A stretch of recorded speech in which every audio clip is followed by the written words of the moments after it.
सेठ घनश्याम के दोनों पुत्रों में जायदाद और जमीन का बंटवारा चल रहा था। एक 4 बेडरूम के घर को लेकर विवाद गहराता जा रहा था। एक दिन दोनों भाई मरने मारने पर उतार हो गए तो पिताजी बहुत जोर से हंसे। पिताजी को हंसता देखकर दोनों भाई लड़ाई को भूल गए और पिताजी से हंसी का कारण पूछा। पिताजी ने कहा, इस छोटे से जमीन के टुकड़े के लिए इतना लड़ रहे हो, छोड़ो इसे, आओ मेरे साथ, एक अनमोल खजाना दिखाता हूँ मैं तुम्हें।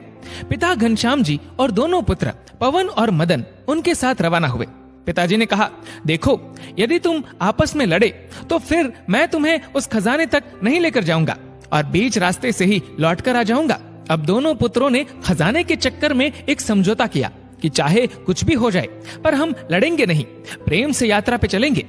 गांव जाने के लिए एक बस मिली पर सीट 2 की मिली और वो 3 थे। अब पिताजी के साथ थोड़ी देर पवन बैठे तो थोड़ी देर मदन। ऐसे चलते चलते लगभग 10 घंटे का सफर तय किया। तब गांव आया। घनश्याम जी दोनों पुत्रों को लेकर एक बहुत बड़ी हवेली पर गए। हवेली चारों तरफ से सुनसान थी। घनश्याम जी ने देखा कि हवेली में जगह जगह कबूतरों ने अपना घोंसला बना रखा है तो घनश्याम वहीं बैठकर रोने लगे। पुत्रों ने पूछा, क्या हुआ पिताजी, आप रो क्यों रहे हैं? रोते हुए उस वृद्ध पिता ने कहा, जरा ध्यान से देखो इस घर को, जरा याद करो वो बचपन जो तुमने यहाँ बिताया था। तुम्हें याद है बच्चों, इसी हवेली के लिए मैंने अपने बड़े भाई से बहुत लड़ाई की थी। ये हवेली तो मुझे मिल गई पर मैंने उस भाई को हमेशा के लिए खो दिया क्योंकि वो दूर देश में जाकर बस गया और फिर वक्त बदला।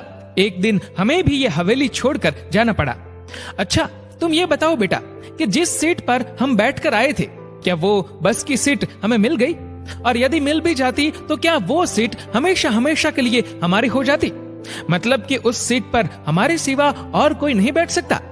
दोनों पुत्रों ने एक साथ कहा कि ऐसे कैसे हो सकता है? बस की यात्रा तो चलती रहती है और उस सीट पर सवारियां बदलती रहती है। पहले हम बैठे थे, आज कोई और बैठा होगा और पता नहीं कल कोई और बैठेगा। और वैसे भी उस सीट में क्या रखा है जो थोड़ी सी देर के लिए हमारी है? पिताजी पहले हंसे और फिर आंखों में आंसू भरकर बोले, देखो, यही मैं तुम्हें समझा रहा हूँ कि थोड़ी देर के लिए जो तुम्हारा है, तुमसे पहले उसका मालिक कोई और था। थोड़ी सी देर के लिए तुम हो और थोड़ी देर बाद कोई और हो जाएगा। बस बेटा, एक बात का ध्यान रखना कि इस थोड़ी सी देर के लिए कहीं तुम अपने अनमोल रिश्तों की आहुति न दे देना।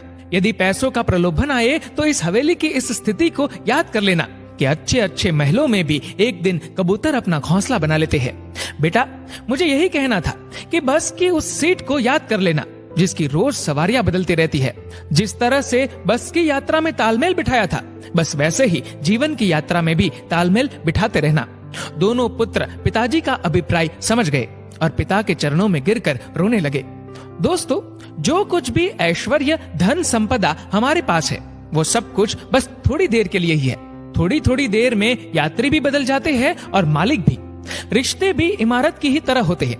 हल्की फुल्की दरारें नजर आए तो इमारत को मत तोड़िए, उसकी मरम्मत कीजिए।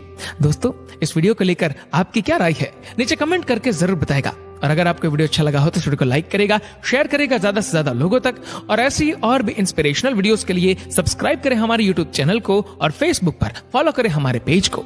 धन्यवाद। डाउनलोड मौज।